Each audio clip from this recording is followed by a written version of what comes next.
ನಮಸ್ಕಾರ, ಶುಭೋದಯ ಪ್ರೀತಿಯ ವೀಕ್ಷಕರೆಲ್ಲರಿಗೂ ಸಂಕಲ್ಪ ಸುದ್ದಿ ಕಾರ್ಯಕ್ರಮಕ್ಕೆ ಆತ್ಮೀಯ ಪ್ರೀತಿಯ ಸ್ವಾಗತ ಹೇಳ್ತಾ ಇರೋದು ನಾನು ಅನುಷಾ. ಮೊದಲನೇ ಬಾರಿ ಚಾನಲ್ ವೀಕ್ಷಿಸ್ತಾ ಇದ್ದೀರಾ ಅಂದರೆ ಈಗಲೇ ನಮ್ಮ ಚಾನೆಲ್ನ ಸಬ್ಸ್ಕ್ರೈಬ್ ಮಾಡಿ, ನಮ್ಮ ವಿಡಿಯೋಸ್ನ ಲೈಕ್ ಮಾಡಿ. ಇನ್ನು ಕಾರ್ಯಕ್ರಮದಲ್ಲಿ ನಮ್ಮ ಜೊತೆಲಿದ್ದಾರೆ ಸ್ಪಿರಿಚುವಲ್ ಗುರು ಡಾಕ್ಟರ್ ವಿಷ್ಣುದತ್ತ ಗುರುಜಿಯವರು. ಬನ್ನಿ ಗುರುಗಳನ್ನ ಕಾರ್ಯಕ್ರಮಕ್ಕೆ ಬರಮಾಡ್ಕೊಳ್ಳೋಣ. ನಮಸ್ತೆ ಗುರುಗಳೇ, ಕಾರ್ಯಕ್ರಮಕ್ಕೆ ಆತ್ಮೀಯ ಸ್ವಾಗತ. ಒಳ್ಳೆದಾಗ್ಲಿ ಅಮ್ಮ. ಗುರುಗಳೇ, ಆ್ಯಕ್ಚುಲಿ ನೀವು ಈ ವರ್ಷದ ಸ್ಟಾರ್ಟಿಂಗಲ್ಲಿ ಹೇಳಿದ್ರಿ ಈ ವರ್ಷ ಯಾವುದೇ ರೀತಿ ನಮಗೆ ಗ್ರಹಣಗಳಿರೋದಿಲ್ಲ ಅಂತ. ಬಟ್ ಆದರೂ ಇವಾಗ ಗ್ರಹಣ ಇದೆ, ಬರ್ತಾ ಇದೆ ಅಂತೆಲ್ಲ ಒಂದಷ್ಟು ಟಾಕ್ಸ್ ಬರ್ತಾ ಇದೆ. ಸೊ ನಿಜವಾಗ್ಲೂ ಗ್ರಹಣ ಅನ್ನೋಂಥದ್ದು ಈ ತಿಂಗಳಲ್ಲಿ ನಡೀತಾ ಇದೆಯಾ, ಇಲ್ಲಿ ಆಚರಣೆ ಅನ್ನೋಂಥದ್ದು ನಾವು ಮಾಡಬೇಕಾಗತ್ತಾ, ಈ ಒಂದು ಗೊಂದಲದಲ್ಲಿದ್ದಾರೆ ಸಾಕಷ್ಟು ಜನ. ಸೊ ಇವೆಲ್ಲದಕ್ಕೂ ಬ್ರೇಕ್ ಹಾಕಬೇಕು ಅಂತಂದರೆ ಈ ವಿಚಾರವಾಗಿ ಹೆಚ್ಚಿನ ಮಾಹಿತಿನ ತಿಳಿಸ್ಕೊಡಿ. ಓಂ ವಿಶ್ವಸ್ಮೈ ನಮಃ. ಪ್ರೀತಿಯ ಬಂಧುಗಳೇ, ಅದೇ ಗ್ರಹಣಗಳು ಎಲ್ಲೋ ಅಂದರೆ ಯಾವುದೋ ದೇಶಕ್ಕೆ, ಅದು ಕೂಡ ಪೂರ್ಣ ಪ್ರಮಾಣದಲ್ಲಿಲ್ಲ. ಅಂತಹ ಗ್ರಹಣ ನಡೆದಾಗ ನಮಗೆ ಇಲ್ಲ ಅಂತ ಉಲ್ಲೇಖ ಇದ್ದಾಗ ಅದ್ರ ಗೋಜಿಗೆ ಹೋಗಬಾರ್ದು ನಾವು. ಆಮೇಲೆ ಭಯ ಪಡಿಸೋಕ್ಕೂ ಹೋಗಬಾರ್ದು. ಇಲ್ಲ ಅಂತ ಕೆಲವರು ಹೇಳಿದ್ರು, ಈ ರಾಶಿಯವರು ಶಾಂತಿ ಮಾಡಿಕೊಳ್ಳಿ ಅಂತ ಹೇಳ್ತಾರೆ. ಇಲ್ಲ ಅಂದಮೇಲೆ ಅದು ಹೆಂಗೆ ಶಾಂತಿ ಮಾಡ್ಕೊಳ್ಳೋದು? ಅದಕ್ಕೆ ನಾನು ನೇರವಾಗಿ ಒಂದಷ್ಟು ಮೆಸೇಜನ್ನು ಕೊಡೋದಾದರೆ, ಗ್ರಹಣಗಳಲ್ಲಿ ಬಹುಶಃ ನೀವು ಮೊದಲು ಇದ್ದರೆ ಹೇಗೆ ಮಾಡ್ತಿದ್ರೋ ಆ ಆಚರಣೆಗಳು ಯಾವವೂ ಇರೋದಿಲ್ಲ. ಈ ಕಾರ್ಯಕ್ರಮದ ಪ್ರಾಯೋಜಕರು NK42 Fitness. Get your growth, speak loudly. Your fitness journey starts here.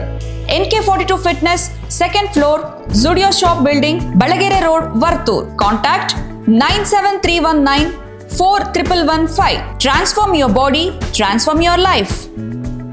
ನಮ್ಮ ಆರೋಗ್ಯವೇ ನಮ್ಮ ಸಂಪತ್ತು, ಅದನ್ನು ಕಾಪಾಡುವುದು ನಮ್ಮ ಹೊಣೆಗಾರಿಕೆ. ಭಗವಾನ್ ನೋನಿ 55ಕ್ಕೂ ಹೆಚ್ಚು ಆರೋಗ್ಯದ ಸಮಸ್ಯೆಗಳಿಗೆ ರಾಮಬಾಣ. ಇದು ಕೇವಲ ಔಷಧಿ ಮಾತ್ರವಲ್ಲ, ಅಮೃತ ಸಂಜೀವಿನಿ. ನಮ್ಮ ಸಂಸ್ಥೆಯ ಉತ್ತಮ ಗುಣಮಟ್ಟದ ಹೇರ್ ಆಯಿಲ್, ಪೇನ್ ಆಯಿಲ್ ಮತ್ತು ನೋನಿ ಸೋಪ್ ಲಭ್ಯವಿದೆ. ನೀವು ಕೂಡ Bhagwan noni hair oil, pain oil ಮತ್ತು ಸೋಪುಗಳನ್ನು ಕೊಂಡುಕೊಳ್ಳಲು ಈಗಲೇ ಸಂಪರ್ಕಿಸಿ 9590799995 8217847031. ಇರುತ್ತೆ. ನೀವೇನಾದರೂ ಜಪ, ಅನುಷ್ಠಾನ, ಒಂದು ಯಜ್ಞವನ್ನು, ಒಂದು ಪೂಜೆಯನ್ನು ಅಮಾವಾಸ್ಯೆ ಆದ್ದರಿಂದ ಇನ್ನು ಅಮಾವಾಸ್ಯೆಗೆ ಸಂಬಂಧಪಟ್ಟಾಗ ನೀವೇನಾದರೂ ಮಾಡ್ಕೊಳ್ತೀನಿ ಅಂತಂದರೆ ಬಹುಶಃ ಒಂದಷ್ಟು ಫಲಿತಾಂಶಗಳಿರ್ತವೆ. ಫಲಿತಾಂಶಗಳಂತಂದರೆ ನಮಗೆ ಪರೀಕ್ಷೆ ಕೊಟ್ಟರೆ, ಆ ಪರೀಕ್ಷೆಗೆ ಪ್ರಶ್ನೆ ಪತ್ರಿಕೆ ಕೊಟ್ಟರೆ ಉತ್ತರಗಳು ನಮ್ಗೆ ಗೊತ್ತಿರಬೇಕಲ್ಲ. ಹಾಗೆ ನಾವೇನಾದರೂ ಒಂದನ್ನು ಪಡೆದುಕೊಳ್ಬೇಕು ಅಂತಂದರೆ ಪ್ರಶ್ನೆ ಪತ್ರಿಕೆಯನ್ನು ನಿಮ್ಮ ಮುಂದಿಡ್ತೀನಿ ಪ್ರೀತಿಯ ಬಂಧುಗಳೇ. ಒಂದನೆಯದು, ಪಿತೃಗಳಿಗೆ ಸಂಬಂಧಪಡುವ ಹಾಗೆ ಏನಾದರೂ ಮಾಡ್ತೀನಿ ಅಂತಂದರೆ ಮಾಡಿಕೊಳ್ಳಿ. ಈ ಪಿತೃ ದೇವತೆಗಳಿಗೆ ಏನು ಕೊಡಬೇಕು, ಏನು ಕೊಡ್ತೀರಾ ಅಂತ ಏನಾದರೂ ನಿಮಗೆ ಕ್ವಶನ್ ಬಂದರೆ ಅದಕ್ಕೆ ತಿಲತರ್ಪಣ ಪ್ರಾಮುಖ್ಯತೆ ಕೊಡುವಂಥದ್ದು. ಎರಡನೆಯದು, ಗ್ರಹಣ ಅಂತ ಉಲ್ಲೇಖ ಇದೆಯಲ್ಲ, ಇದನ್ನು ನೀವು ಮನಸ್ಸಲ್ಲಿ ಇಟ್ಟುಕೊಂಡು ಮಾಡಲಿಕ್ಕೆ ಹೋಗಬಾರ್ದು. ಅಲ್ಲಿ ಏನು ಅಂತಂದರೆ ಅಮಾವಾಸ್ಯೆ ಅನ್ನೋದನ್ನು ಮಾತ್ರ ನೀವು ತೆಗೆದುಕೊಂಡು ಅಲ್ಲಿ ತರಕಾರಿಗಳನ್ನು, ಒಂದಷ್ಟು ಬೇಳೆಕಾಳು, ಅಕ್ಕಿಯನ್ನು, ವಸ್ತ್ರವನ್ನು ದಾನ ಮಾಡುವಂಥದ್ದು. ಒಂದು ಕೊಡ ನೀರನ್ನು ಮನೆಯಿಂದ ಹೊರಗಿಡುವಂಥದ್ದು. ಒಂದು ವಸ್ತ್ರವನ್ನು ಅಂದರೆ ಒಂದು ಪಂಚೆ ಅಥವಾ ಶಲ್ಯ ಇರುತ್ತಲ್ಲ ಮೇಲೆ ಹಾಕ್ಕೊಳ್ಳೋದು, ಅದನ್ನು ನಿಮ್ಮ ಬಾಗಿಲಲ್ಲಿ ಹಾಕುವಂಥದ್ದು. 11:30ಯಿಂದ 12:00ವರೆಗೆ ಕನಿಷ್ಠ ಪಕ್ಷ ಒಂದು ಟೌಲನ್ನು ನಿಮ್ಮ ಮನೆ ಮುಂದೆ ಹಾಸಿಬಿಡಿ. ಒಂದು ಕೊಡ ನೀರಿಟ್ಟಿಬಿಡಿ. ಪಿತೃದೇವತೆಗಳು ಬಹಳಷ್ಟು ತೃಪ್ತರಾಗ್ತಾರೆ ಅಮಾವಾಸ್ಯೆಯಲ್ಲಿ. ಎಲ್ಲೋ ಇದ್ದವರು, ನೆಂಟರು, ನಿಮಗೆ ಬೇಕಾಗಿರೋರು, ಬಹಳ ಬೇಕಾಗಿರುವ ನೆಂಟರು ನಿಮ್ಮ ಮನೆಗೆ ಬಂದರೆ, ಅಥವಾ ಆಪತ್ಕಾಲಕ್ಕೆ, ಆಪತ್ತು ಅಂದರೆ ಅಂಥ ಇಂಥ ಆಪತ್ತಲ್ಲ, ಅದು ಅಂತಹ ಆಪತ್ತು ತಕ್ಷಣ ಅವರು ಬಂದ ತಕ್ಷಣವೇ ಆ ಆಪತ್ತು ಮಂಗಮಾಯವಾಗುತ್ತೆ ಅಂತಂದರೆ, ಅಷ್ಟು ಚೆನ್ನಾಗಿ ನಿಮ್ಮನ್ನು ನೋಡಿಕೊಳ್ತಾರೆ ಅಂತಂದರೆ, ಅಷ್ಟು ಚೆನ್ನಾಗಿ ನಿಮಗೆ ಅವರು ಸಹಾಯ ಮಾಡ್ತಾರೆ ಅಂತಂದರೆ ಬಹುಶಃ ಹೇಗಿರುತ್ತೆ ಹೇಳಿ. ಹಾಗೆ ಪಿತೃದೇವತೆಗಳು ಬಂದು ಹೋದರೆ ಮನೆಗೆ ಹಾಗಿರ್ತೀರಿ ನೀವು, ಅಷ್ಟು ಸುಖ ಸೌಖ್ಯದಿಂದ ಇರ್ತೀರಿ. ಒಂದು ವಸ್ತ್ರವನ್ನು 11:30ಯಿಂದ 12:00 ಹಾಕಿದ್ದಾದಮೇಲೆ ಮತ್ತೆ ಅದನ್ನು ಎಲ್ಲರೂ ಕೂಡ, ಮನೇಲಿ ಇರೋರು ಎಲ್ಲರೂ ಕೂಡ ತಲೆ ಮೇಲೆ ಪ್ರೋಕ್ಷಣೆ ಮಾಡ್ಕೊಳ್ಳೋದು, ಆ ಟವಲನ್ನು ಮತ್ತೆ ಹೆಗಲ ಮೇಲೆ ಹಾಕ್ಕೊಳ್ಳೋದು. ಮನೆ ಯಜಮಾನ ಅವನ ಎಡಬದಿ ಹೆಗಲ ಮೇಲೆ ಹಾಕ್ಕೊಳ್ಳುವಂಥದ್ದು. ಇಷ್ಟು ಬಹಳ ಮುಖ್ಯವಾಗಿರೋಂಥದ್ದು. ಇನ್ನು ನೀವೇನಾದರೂ ಆಚರಣೆ ಮಾಡೋದಾದರೆ ಧ್ಯಾನವನ್ನು ಆಚರಣೆ ಮಾಡಿ. ಇನ್ನು ನೀವೇನಾದರೂ ತಪಸ್ಸನ್ನು ಆಚರಣೆ ಮಾಡ್ತೀನಿ ಅಂತಂದರೆ ತಪಸ್ಸನ್ನು ಮನೆಯ ಒಳಗೋ, ದೇವರ ಮನೆಯಲ್ಲೋ, ನದಿ ತೀರದಲ್ಲೋ ನೀವೊಂದು ಸೂರ್ಯನಿಗೆ ಸಂಬಂಧಪಟ್ಟ ಹಾಗಿರತಕ್ಕಂತಹದ್ದು ಮಂತ್ರವನ್ನು ಹೆಚ್ಚಿಗೆ ಹೇಳ್ಕೊಳ್ಳೋಂಥದ್ದು. ರಾಹುಗೆ ಸಂಬಂಧಪಟ್ಟ ಮಂತ್ರವನ್ನು ಹೆಚ್ಚಿಗೆ ಹೇಳ್ಕೊಳ್ಳೋದು. ಗುರುಗಳು ನಾನು 9 ಹೇಳ್ತೇನೆ ಅಂತಂದರೆ ನವಗ್ರಹದ 9 ಸ್ತೋತ್ರಗಳನ್ನು ಹೆಚ್ಚಿಗೆ ಹೇಳ್ಕೊಳ್ಳುವಂಥದ್ದು. ಇದರಲ್ಲಿ ಪ್ರಧಾನವಾಗಿ ಸೂರ್ಯನನ್ನು ಕುರಿತು ನೀವು ಅನುಷ್ಠಾನ ಮಾಡಿಕೊಳ್ಳುತ್ತೀರಿ. ಸೂರ್ಯದೇವನಿಗೆ ಸಂಬಂಧಪಟ್ಟಾಗಿರೋಂಥ ಅರ್ಘ್ಯವನ್ನು ಓಂ ಘೃಣಿ ಸೂರ್ಯಾಯ ನಮಃ ಅಂತೇಳಿ ಅರ್ಘ್ಯವನ್ನು ಕೊಡ್ತಾ ಇರ್ತೀರಿ. ಆ ಅರ್ಘ್ಯವನ್ನು ಕೊಡಬೇಕಾದ್ರೆ ನೀವು ಮನಸ್ಸಲ್ಲಿ ಏನಿರಬೇಕು ಅಂತಂದರೆ ಕೃತಜ್ಞತಾ ಭಾವದಿಂದ ನಮಗೆ ಈ ಪ್ರಕೃತಿಯಲ್ಲಿ ಕಾಲಕಾಲಕ್ಕೆ ಏನೇನು ಬೇಕೋ ಅದನ್ನು ಸುವ್ಯವಸ್ಥಿತವಾಗಿ ಮಾಡಿಕೊಟ್ಟಿದೆಯಾ, ಅದಕ್ಕಾಗಿ ಧನ್ಯೋಸ್ಮಿ ತಂದೆ ಅಂತ ಹೇಳಿ ಮನಸ್ಸಲ್ಲಿ ಅಂದುಕೊಂಡು ನನಗೆ ಅದು ಬೇಕು ಇದು ಬೇಕು ಅಂತ ನೀವು ಯಾವುದೇ ಕಾರಣಕ್ಕೂ ಅಮಾವಾಸ್ಯೆಯಿಂದ ಕೇಳುವುದು ಸಮಂಜಸವಲ್ಲ. ನೀವು ಯಾರೋ ನಿಮ್ಮ ಮನೆಗೆ ಅತಿಥಿಗಳು ಬರ್ತಾರೆ ಊಟ ಮಾಡಲಿಕ್ಕೆ, ಊಟ ಮಾಡಿದಾದಮೇಲೆ ಆ ನಂತರ ಅವರ ಮುಂದೆ ಬೇಡಿಕೆಗಳಿಡೋದು ಎಷ್ಟು ಸಮಂಜಸ? ಅಥವಾ ಊಟಕ್ಕೆ ಕೂರುವ ಮುನ್ನ ಅವರ ಮುಂದೆ ಬೇಡಿಕೆ ಇರೋದು ಎಷ್ಟು ಸಮಂಜಸ? ಹಾಗಾಗಿ ತೃಪ್ತಿಯಿಂದ ಆ ಒಂದು ಅತಿಥಿಗೆ ನೀವು ಮಾಡಿರತಕ್ಕಂತಹ ಮನೆಯಲ್ಲಿ ಷಡ್ರಸೋಪೇತವಾದ ಭೋಜನಗಳನ್ನು ಉಣಬಡಿಸೋದು ನಿಮ್ಮ ಕರ್ತವ್ಯ ಆಗಿರುತ್ತೆ. ಅಂದರೆ ಅದರ ಮೀನ್ಸ್ ತಪಸ್ಸನ್ನು ಆಚರಣೆ ಮಾಡೋದು ದೊಡ್ಡ ಮಟ್ಟದ ಸಂಕಲ್ಪ. ಇದೇ ನಿಮಗೆ ಮೇಜರ್ ಆಗಿ ನೀವೇನಾದರೂ ದೇವತೆಗಳಿಗೆ ಪಿತೃಗಳಿಗೆ ಏನಾದರೂ ಕೃತಜ್ಞತೆ ಹೇಳ್ತೀನಿ ಅಂತಂದರೆ ನೀವು ದಾನ ಮಾಡೋದು, ತಪಸ್ಸು ಮಾಡೋದು. ದಾನ ಅಂತಂದರೆ ಈಗ ನಾನು ಹೇಳಿದೆ ಅಲ್ವಾ, ಈ ಎಳ್ಳುಂಡೆ, ಈ ಒಂದು ಬೇಳೆಕಾಳುಗಳು, ಒಂದಷ್ಟು ತರಕಾರಿಗಳು ಇವೆಲ್ಲ ಕೊಡ್ತೀನಿ ಅಂತಂದರೆ ಅದ್ಭುತ ಪ್ರೀತಿ ಬಂಧುಗಳೇ. ಇವತ್ತು ದಾನ ನೀವೇನು ಕೊಡಬೇಕು ಅಂದುಕೊಂಡಿದ್ದೀರೋ ಅವೆಲ್ಲವೂ ಕೂಡ ಬಹುಶಃ ಈ ಹಿಂದೆ ನಿಮ್ಮ ಎಷ್ಟು ಜನ್ಮಗಳಿದ್ದವೋ ಅಷ್ಟೂ ಜನ್ಮಗಳಲ್ಲಿ ಮಾಡಿರ್ತಕ್ಕಂಥ ಯಾವುದೋ ಕರ್ಮ ಇತ್ತು ಅಂತಂದರೆ ಅಮಾವಾಸ್ಯೆಯಲ್ಲಿ ಮಾಡೋ ದಾನ ಅಷ್ಟು ಜನ್ಮಗಳ ಕರ್ಮವನ್ನು ತೊಳೆದಾಕತ್ತೆ. ಇದು ಸ್ವಲ್ಪ ನೆನಪಿಟ್ಕೊಳ್ಳಿ ಪ್ರೀತಿಯ ಬಂಧುಗಳು. ಇದು ಬಿಟ್ಟು ರಾಶಿಗಳಿಗೆ ಸಂಬಂಧಪಟ್ಟ ಯಜ್ಞವಾಗಲಿ, ರಾಶಿಗಳಿಗೆ ಸಂಬಂಧಪಟ್ಟ ಯಾವುದೇ ಹೋಮ ಹವನವಾಗಲಿ ಮಾಡುವುದು ಅಷ್ಟು ಸಮಂಜಸವಲ್ಲ. ಇದು ನಿಮಗೆ ಬೇಕಾಗಿರ್ತಕ್ಕಂಥದ್ದು.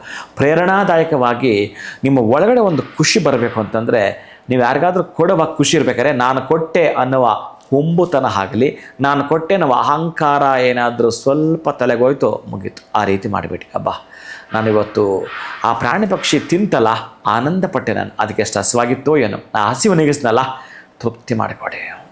ನಿಮಗೆ ಎಷ್ಟು ಹಸಿವಾದಾಗ ಆ ಹಸಿವು ನೀಗಿದ ಮೇಲೆ ಎಷ್ಟು ತೃಪ್ತಿ ಭಾವನೆ ಬರುತ್ತೋ ಅಂಥ ಸಂತೃಪ್ತಿ ಭಾವನೆಯನ್ನು ಹೊಂದೋದು ಮಾತ್ರ ನೆನಪಿಟ್ಟುಕೊಳ್ತೀರಿ. ಬಿಟ್ಟರೆ ಬೇರೆ ಅನ್ಯತಾ ಭಾವನೆಗಳಿಗೆ ಇಲ್ಲಿ ಜಾಗವಿಲ್ಲ ಪ್ರೀತಿ ಬಂಧುಗಳು. ಇಷ್ಟನ್ನು ಮಾಡಿಕೊಳ್ತೀರಿ. ಗ್ರಹಣದ ಆಚರಣೆ ಯಾರಿಗಾದರೂ ಅನುಕೂಲ ಇತ್ತು ಅಂತಂದರೆ ನದಿ ತೀರದ ಬಳಿ ಹೋಮವನ್ನು ಮಾಡಿ, ನದಿ ತೀರದ ಬಳಿ ನೀವು ತಪಸ್ಸನ್ನು ಆಚರಣೆ ಮಾಡಿ, ನೀರಲ್ಲಿ ಕುಳಿತುಕೊಂಡು ಮಧ್ಯಾಹ್ನ ನೀವು ಆನಂದವಾಗಿ ಸೂರ್ಯದೇವನ ಮಂತ್ರ ಹೇಳ್ತಾ ಬನ್ನಿ. ತಂದೆ ತಾಯಿಗಳನ್ನು ತಿಳ್ಕೊಳ್ಳಿ. ಎಷ್ಟು ಜನ ನಿಮ್ಮ ಗತಿಸಿ ಹೋಗಿರತಕ್ಕಂತಹ ಹಿರಿಯರೆಲ್ಲರೂ ಕೂಡ ತಿಳ್ಕೊಳ್ಳಿ. ಇನ್ನೂ ಒಂದು ಕೃತಜ್ಞತೆ ಹೇಳೋದಾದರೆ, ನಮಗೆ ಸ್ವಾತಂತ್ರ್ಯ ತಂದು ಕೊಟ್ಟರಲ್ಲ ಅಂತಹ ಮಹಾನುಭಾವರೆಲ್ಲರಿಗೂ ಕೂಡ ಬೇಕಾದರೆ ಈ ಅಮಾವಾಸ್ಯೆಯಲ್ಲಿ ತರ್ಪಣ ಬಿಡಿ, ಎಲ್ರಿಗೂ ಸಲ್ಲುತ್ತೆ. ನಿಮಗೆ ನೆನಪಿರೋ ಅಷ್ಟು ಎಷ್ಟು ಜನಕ್ಕೆ ಕೊಡ್ತೀರೋ ಇದು ರೀ ನಿಮ್ಮ ಅಭಿರುಚಿ. ಇದು ನಿಮ್ಮ ಅಭಿರುಚಿ ಆಗಿತ್ತು ಅಂತಂದರೆ ನೀವು ಏನೇನೋ ಹೇಳ್ತಿರಲ್ಲ, ಸಣ್ಣ ಸಣ್ಣದಾಗಿ ರೆವೆನ್ಯೂ ಮಾಡ್ಕೊಂಡ್ರೆ ಕೋಟಿ ಬರುತ್ತಂತ, ಅದು ಯಾವುದೂ ಬರಲ್ಲ. ಇದೇ ನಿಮಗೆ ಬರೋದು. ಯಾರಿಗಾದರೂ ದೇಶಕ್ಕಾಗಿ ಪ್ರಾಣ ತೆತ್ತ ಅನೇಕ ಯೋಧರು, ಯಾರಾದರೂ ನೋವಲ್ಲಿರ್ತಕ್ಕಂಥವರಿಗೆ ನೀವೇನಾದರೂ ಕೊಡ್ತೀನಿ ಅಂತ ಮಾತಾಡೋ ದೇವರ ಜೊತೆ ನೀವೇನೂ ಮಾಡಲ್ಲ ರೀ. ಯಾವನೋ ಪಾಪ ಹಸಿವು ಅಂತ ಕೇಳ್ತಾನೆ, ಹಸಿವು ಅಂತ ತಂಗ್ಲಾಚಿ ಬಂದರೆ ನೀವು ಅವನಿಗೇನು ಕೊಡಲ್ಲ. ಅದ್ಯಾವುದೋ ತೊಗೊಂಡೋಗಿ ಉಂಡಿಗೆ ಹಾಕ್ತೀರಿ 500 ರೂಪಾಯಿ. ಅವನೇನಕ್ಕೆ ಬಳಸ್ತಾನೆ ಗೊತ್ತಿಲ್ಲ, ದಡ್ಡ ನನ್ನ ಮಗ. ಯಾವುದಕ್ಕೆ ಬಳಸ್ತಾನೆ ಗೊತ್ತಿಲ್ಲ, ಅಥವಾ ಅವನು ಕಬಳಿಸ್ತಾನೆ ಗೊತ್ತಿಲ್ಲ. ಇವನು ಹಸಿವಿಂದ ಬಳಲ್ದ ಇವನ ರೂಪದಲ್ಲಿ ಭಗವಂತ ಬಂದು ನೀವು ಇವನಿಗೇನು ಕೊಡಲೇ ಇಲ್ಲ, ಅಲ್ಲಿ ಹೋಗಿ ಉಂಡಿಗೆ ತುಂಬಿಸ್ರಿ. ಇದು ನೀವು ಮಾಡೋ ತಪ್ಪು. ಅದಕ್ಕೆ ನಾನೇನು ಹೇಳ್ತೀನಿ ಅಂತಂದರೆ, ನಿಮ್ಮ ಮುಂದೆ ಯಾರಾದರೂ ಅಂಗಲಾಚಿ ಬೇಡ್ತಾರೆ ಅಂತಂದರೆ, ನಿಮ್ಮನ್ನು ಯಾರಾದರೂ ಏನಾದರೂ ಕೇಳ್ತಾರೆ ಅಂತಂದರೆ ಇನ್ನೊಂದು ಚೆನ್ನಾಗಿ ಜ್ಞಾಪಕ ಇಟ್ಕೊಳ್ಳಿ. ಈ ಅಮಾವಾಸ್ಯೆಗಳೊಂದು ಯಾರಾದರೂ ಬಂದು ಕೇಳಿದರೆ, ಮನೆ ಮುಂದೆ ಭಿಕ್ಷುಕರಾಗಿರಲಿ ಅಥವಾ ಯಾರಾದರೂ ಯಾಚನಾ ಸ್ಥಿತಿಯಿಂದ ಬಂದು ನಿಮ್ಮನ್ನು ಏನಾದರೂ ಕೇಳಿದರೆ, ಬಹುಶಃ ಇದು ಕೂಡ ಪರೀಕ್ಷೆಯೇ. ಯಾರಾದರೂ ಆಶ್ರಮದವರು ಬರ್ತಾರೆ, ಅಂತಹ ಆಶ್ರಮವಾಸಿಗಳು ಬಂದು ಮನೆ ಮುಂದಗಡೆ ನಮಗೆ ವಸ್ತ್ರ ಬೇಕು, ಏನಾದರೂ ಬೇಕು ಅಂದರೆ ದಯವಿಟ್ಟು ನಿಮ್ಮ ಶಕ್ತಿಯಾನುಸಾರ ನೂತನ ವಸ್ತ್ರವನ್ನು ಕೊಡುವಂಥದ್ದು ಅಥವಾ ಶಕ್ತಿಯಾನುಸಾರ ಹಣವನ್ನು ಕೊಡುವಂಥದ್ದು, ಅಥವಾ ಯಾರಾದರೂ ಕೂಡ ಅನ್ನ ಆಕಾಂಕ್ಷೆ ಇಟ್ಕೊಂಡು ಮನೆಗೆ ಬರ್ತಾರೆ ಅಂತಂದರೆ ದಯವಿಟ್ಟು ಒಳ್ಳೆಯ ಮನಸ್ಸಿಂದ ಸಮರ್ಪಣಾ ಭಾವದಿಂದ ನೀವು ಅವರ ಭಾವನೆಗಳಿಗೆ ಒಂದಷ್ಟು ಬೆಸುಗೆಯನ್ನು ಅಂದರೆ ಕೊಡುವಂಥದ್ದು. ಮನಸ್ಸು ಉಲ್ಲಾಸವಾಗಿ ಇಟ್ಕೊಂಡು ಇವತ್ತು ದಾನ ಮಾಡಿಯಪ್ಪ. ಇದು ಬಿಟ್ಟು ಬೇರೆ ಇನ್ನೇನು ಮಾಡಬೇಡಿ ನನ್ನ ಪ್ರೀತಿ ಬಂಧುಗಳೇ. ಈ ಮನೆಯಲ್ಲಿ ಮಕ್ಕಳಿಂದ ಹಿಡಿದು ಆಮೇಲೆ ಗರ್ಭವತಿಯವರೆಲ್ಲ ಇರ್ತಾರಲ್ಲ, ಪಾಪ ನಾವು ಎಷ್ಟೊತ್ತು ಊಟ ಮಾಡಬೇಕು, ಗ್ರಹಣ ಇದೆಯಂತೆ, ಇದೇನೂ ತಲೆಗೆ ಹಾಕ್ಕೋಬೇಡಿ. ವೃದ್ಧರಾಗಿರಲಿ, ಮಕ್ಕಳಾಗಿರಲಿ, ಬೇರೆ ಯಾರೇ ಆಗಿರಲಿ, ಗ್ರಹಣ ಅನ್ನೋದನ್ನು ಮನಸ್ಸಿಗೆ ಹಾಕ್ಕೊಂಡು ಯಾವುದೋ ಗ್ರಹಚಾರ ತಂದ್ಕೋಬೇಡಿ.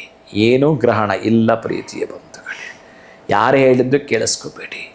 ಇಲ್ಲಿ ಜ್ಞಾನ ಇದೆಯಲ್ಲ, ನನ್ನನ್ನು ಬಿಟ್ಬಿಡಿ, ಇಲ್ಲಿ ಇನ್ನೊಬ್ಬರನ್ನೂ ಬಿಟ್ಬಿಡಿ. ನೀವೇ ಸ್ವಲ್ಪ ಸರ್ಚ್ ಮಾಡಿ, ಅಲ್ಲಿ ಸರ್ಚ್ ಮಾಡಿದ್ರೆ ಗೂಗಲ್ಗೆ ಹೋಗಿ ಹುಡುಕ್ತೀರಿ, ಹುಡುಕಾಟ ಮಾಡಿ. ಇನ್ನೂ ಅಷ್ಟು ದೊಡ್ಡ ದೊಡ್ಡ ಗ್ರಂಥಗಳಿದ್ದಾವೆ, ಅವುಗಳು ಒಮ್ಮೆ ಪರಿಶೀಲನೆ ಮಾಡಿ ನೋಡಿ.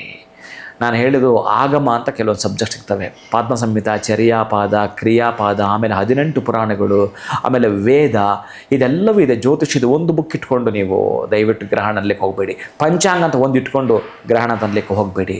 ಬಹಳ ಇದೆ. ಆ ರೀತಿಯಾಗಿ ನೀವೇನಾದರೂ ನೋಡ್ತೀನಿ ಅಂತಂದರೆ ಅಂತಹದ್ದು ಉಲ್ಲೇಖ ನಮಗೆ ವೇದ ಪ್ರಮಾಣ ಆಗಿರುತ್ತೆ. ಯಾರೋ ಬರೆದು ಬಿಟ್ಟಿರ್ತಾರೆ. ಯಾರೋ ನೆನ್ನೆ ನನ್ನ ಹತ್ರ ಒಬ್ಬರು ವಾದ ಮಾಡಿದ್ರು. ವಾದ ಕೆಲವೊಂದು ಸಲ ಏನಾಗುತ್ತೆ ಅಂತಂದರೆ, ಪಂಡಿತರು ಮಾಡಿದಾಗಲೂ ಪಾಪ ನಾನು ತಪ್ಪು ಅಂತ ಹೇಳಲ್ಲ, ಬಹುಶಃ ಅವರ ತಿಳುವಳಿಕೆಯ ಜ್ಞಾನ ಅಷ್ಟೇ ಅಂತ ನಾನು ಭಾವಿಸ್ತೀನಿ. ಹಾಗಂತೇಳಿ ಅವ್ರದ್ದು ತಪ್ಪು ಅಂತಿಲ್ಲ. ಎಷ್ಟು ಪ್ರಶ್ನೆಗಳು ಮಾಡಿದ್ರೆ ಉತ್ತಮವೇ. ಈಗ ಯಾವುದೋ ಒಂದು ಮೆಟಲ್ದು ಒಂದು ಮೇರು ಅಂದ್ಕೊಳ್ಳೋಣ, ಅಥವಾ ಶ್ರೀಚಕ್ರ ಅಂದ್ಕೊಳ್ಳೋಣ. ಶ್ರೀಚಕ್ರ ಮೆಟಲ್ದಾಗಿರಲಿ ಅಥವಾ ಶ್ರೀಚಕ್ರ ಪಚ್ಚೆ ಆಗಿರಲಿ, ಅಂದರೆ ಎಮರಾಲ್ಡ್ ಅಂತ ನಾವೇನು ಕರಿತೀವೋ, ಈ ರೀತಿ ಏನಾದರೂ ವಿಗ್ರಹ ಸಣ್ಣದಿದ್ದರೆ ಅಥವಾ ಅದಕ್ಕೆ ಯಾವುದಾದ್ರೂ ಮೂರ್ತಿ ಆಗಿರಲಿ, ಅದರ ಒಳಗಡೆ ಬೀಜಾಕ್ಷರ ಇಲ್ಲದಿದ್ದರೆ ಆ ಯಂತ್ರ ಶವಕ್ಕೆ ಸಮಾನ ಅಂತ ಹೇಳಿದರು ಯಾರೊಬ್ಬ ಪಂಡಿತರು. ಶವಕ್ಕೆ ಸಮಾನ ಅಂತ. ಇದನ್ನು ಯಾರು ಹೇಳಿದರು, ಎಲ್ಲಿ ಹೇಳಿದ್ರು ಅಂದರೆ, ಪಾಪ ಯಾವುದೋ ಒಂದು ಗ್ರಂಥದಲ್ಲಿ ಬರೆದಿರ್ತಾರೆ. ಯಾರು ಈ ಹಿಂದೆ ಬರೆದಿರುವ ಗ್ರಂಥದಲ್ಲಿ ಯಾವಾತನ ಒಬ್ಬಾತ ಆತನ ಪಾಂಡಿತ್ಯಕ್ಕೆ ಸಂಬಂಧಪಟ್ಟಾಗೆ ಬೀಜಾಕ್ಷರ ಇಲ್ಲದೇ ಇರತಕ್ಕಂತಹ ಯಂತ್ರ ಅದು ಯಾವುದಾದರೂ ಆಗಿರಲಿ, ಅದು ಶವಕ್ಕೆ ಸಮಾನ ಅಂತ ಬರೆದಿದ್ದಾನೆ. ಇದೇ ಅದು ಯಾವುದೋ ಬರೆದಿರೋ ಒಂದು, ಅದನ್ನು ನೀವು ಅವರು ಬರೆದಿರ್ತಕ್ಕಂಥ ಪುಸ್ತಕ ಯಾವುದಾದ್ರೂ ಆಗಿರಲಿ, ಗ್ರಂಥ ಯಾವುದು ನೋಡಿ, ಇವೆಲ್ಲ ಗ್ರಂಥಗಳೇ.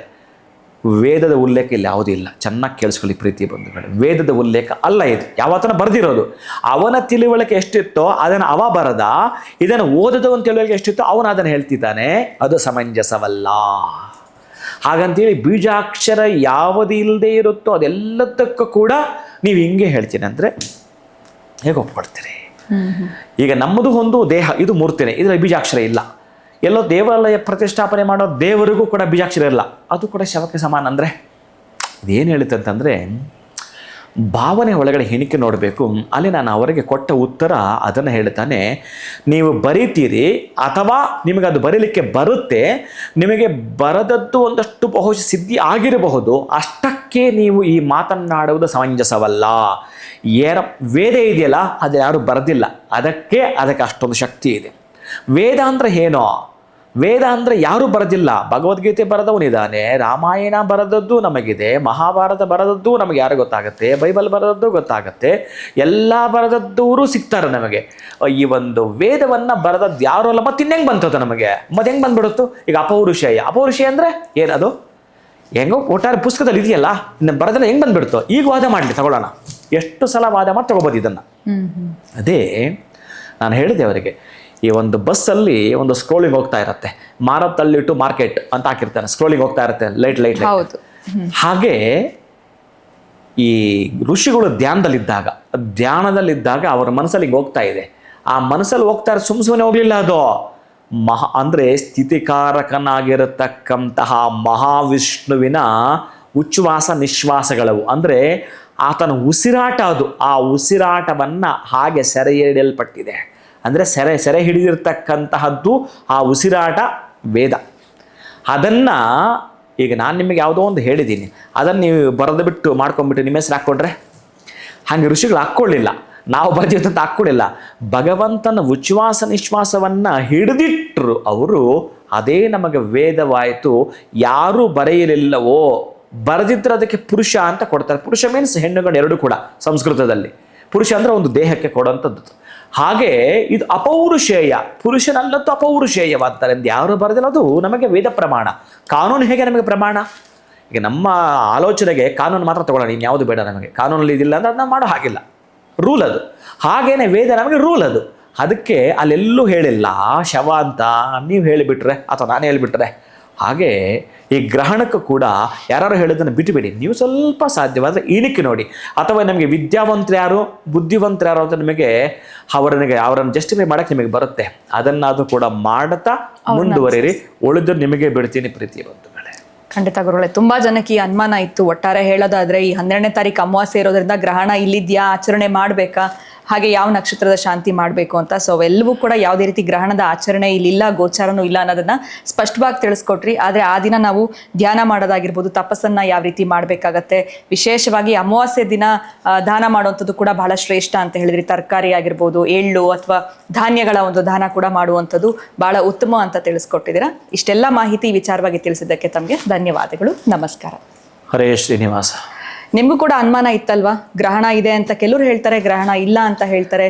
ಆದರೆ ಆಚರಣೆ ಮಾಡಬೇಕಾ ಬೇಡವಾ ಅಂತ ಗುರುಗಳು ನಮಗೆ ಸ್ಪಷ್ಟವಾಗಿ ಸರಳವಾಗಿ ತಿಳಿಸ್ಕೊಟ್ಟಿದ್ದಾರೆ. ಟೆನ್ಷನ್ನೇ ಮಾಡ್ಕೊಳಕ್ಕೆ ಹೋಗಬೇಡಿ, ಯಾವುದೇ ರೀತಿ ಗ್ರಹಣ ಇಲ್ಲ, ಆಚರಣೆನೂ ಇಲ್ಲ ಅಂತ ಹೇಳ್ತಾ ಇವತ್ತಿನ ವಿಡಿಯೋನ ಮುಗಿಸುವಂತ ಸಮಯ ಆಗಿದೆ. ನಮಸ್ಕಾರ. ಈ ಕಾರ್ಯಕ್ರಮದ ಪ್ರಾಯೋಜಕರು NK42 Fitness. Get your growth, speak loudly. Your fitness journey starts here. NK42 Fitness, second floor, Zudio Shop Building, Balagere Road, Vartur. Contact 97319 4115. Transform your body, transform your life. ನಮ್ಮ ಆರೋಗ್ಯವೇ ನಮ್ಮ ಸಂಪತ್ತು, ಅದನ್ನು ಕಾಪಾಡುವುದು ನಮ್ಮ ಹೊಣೆಗಾರಿಕೆ. ಭಗವಾನ್ ನೋಣಿ 55ಕ್ಕೂ ಹೆಚ್ಚು ಆರೋಗ್ಯದ ಸಮಸ್ಯೆಗಳಿಗೆ ರಾಮಬಾಣ. ಇದು ಕೇವಲ ಔಷಧಿ ಮಾತ್ರವಲ್ಲ, ಅಮೃತ ಸಂಜೀವಿನಿ. ನಮ್ಮ ಸಂಸ್ಥೆಯ ಉತ್ತಮ ಗುಣಮಟ್ಟದ ಹೇರ್ ಆಯಿಲ್, ಪೇನ್ ಆಯಿಲ್ ಮತ್ತು ನೋಣಿ ಸೋಪ್ ಲಭ್ಯವಿದೆ.